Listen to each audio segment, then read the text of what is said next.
여러분 안녕하세요. 에듀머니 이사 재윤경입니다. 오늘은 신용카드 혜택 제대로 챙기려면 MBA라도 따야 되는 거 아닌가라는 주제입니다.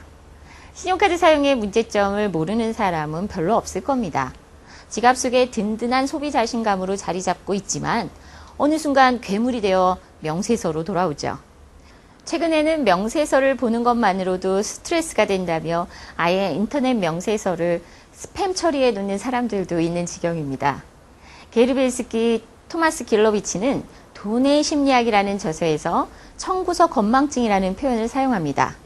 이는 일종의 재정적 고통으로 20세기 말 최초로 발병 사례가 확인되었다고 하는데요.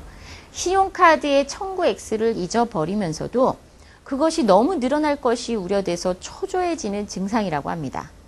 이처럼 나쁘다는 것을 알면서도 그것에 복종할 수 없다면 그것은 일종의 강박 충동이라고 봐야 됩니다. 신용카드 사용에 있어서도 소비자들이 문제가 있다는 걸 인지하면서도 여전히 지갑 속에 여러 장의 카드를 그대로 유지하죠. 강박 충동을 일으키는 가장 큰 요인은 카드 사용에 따른 부가 서비스의 유혹입니다. 할인 혜택과 포인트 적립, 마일리지 적립과 같은 부가 서비스에 대한 기대심이 카드를 사용하지 않으면 손해볼 것 같은 강박증을 일으킵니다. 문제는 신용카드만 있으면 할인받을 수 있는 것이 아니라는 카드사의 음흉한 상술입니다. 이제 카드 사용에 따른 각종 혜택은 사용 실적이 일정 수준을 넘어야 합니다.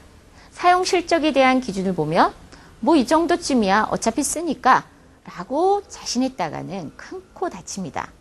카드사들은 소비자들의 이런 속내를 알고 한 가지 수를 더 쓰는 기질을 발휘하거든요.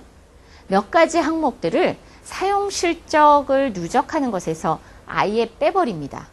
대표적인 것이 무이자 할부, 해외 사용 금액, 포인트 사용, 연체 결제, 세금 결제, 선불카드 충전액 등입니다. 따라서 청구서의 최종 결제 금액을 기준으로 계산해서 서비스를 받으려다가는 낭패보기 십상입니다. 카드사의 치사한 혜택은 여기서 그치지 않습니다. 사용 실적 기준을 채우더라도 할인이나 적립 혜택을 무조건 받지 못하도록 또 다른 단서를 둡니다. 금액이나 횟수에 제한을 해놓는 식입니다. 가령 마트에서 결제할 때 5%를 할인해주는 카드라 하더라도 한 번 구입 시 7만 원 이상 결제를 해야 할인을 받을 수 있도록 묶어버립니다. 물건을 한꺼번에 구매하지 않는 고객에게는 무용지물이죠. 그 외에도 하루 1회 또는 월 2회와 같은 식으로 횟수를 제한해 놓습니다.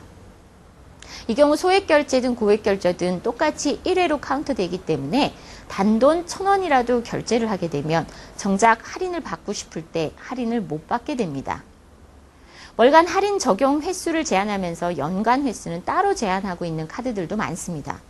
이처럼 모든 카드에는 전월 사용 실적, 월별 사용 횟수 제한, 할인 한도 금액 등이 붙어 있습니다. 그리고 사람의 기억에는 한계가 있습니다. 자신이 갖고 있는 카드의 혜택률을 다 기억할 수가 없습니다. 심지어 수시로 약관을 변경해버리기도 하죠. 예를 들어 1,000원 사용에 항공 마일리지 2마일을 적립해 준다고 해놓고 이용자 수가 늘어나면 1,500원 사용으로 기준을 변경해버립니다. 한번 자신의 지갑에서 아무 카드나 한 장 꺼내봅시다. 그리고 그 카드에 제휴된 회사와 할인 혜택을 인지하고 있는지 따져보십시오. 약관 변경과 같은 카드사의 형식적인 고지를 꼼꼼히 챙기고 때에 맞춰 신규 카드로 변경해 사용하고 계십니까? 이쯤 되면 카드 사용의 부가 서비스를 받기 위해서라도 MBA까지 따야 되는 건 아닌가 하는 의구심이 들만 합니다. 고맙습니다.